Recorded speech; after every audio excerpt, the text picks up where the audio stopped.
In today's video, I'm going to teach you how to change your Todoist subscription. Whether you want to upgrade, downgrade, or simply review your current plan, I'll walk you through the process step by step so you know exactly what to expect. First, make sure you're logged into your Todoist account on your computer or mobile browser. While you can often manage subscriptions through the mobile app, using a browser gives you the clearest view of all your options and details.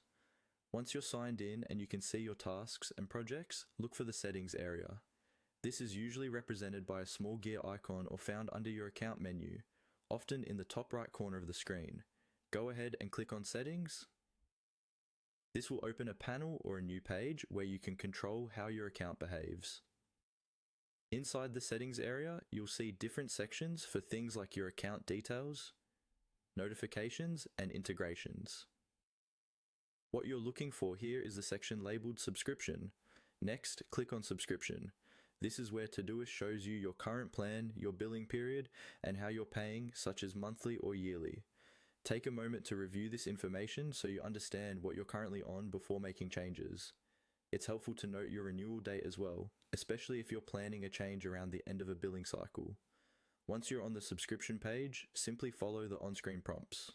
Todoist will guide you through the available options, which might include upgrading to a higher tier, downgrading to a simpler plan, or adjusting your billing frequency. As you go through these prompts, read each screen carefully. The pages will usually tell you if changes will take effect immediately, at the next renewal date, or if there are any price differences. If you're switching plans, there may be a confirmation screen where you review your new plan details before finalizing. Take a few seconds here to double check the plan name, the price, and how often you'll be billed. When everything looks correct, confirm your choice. After you've completed the on-screen steps, you should see a confirmation message that your subscription has been updated.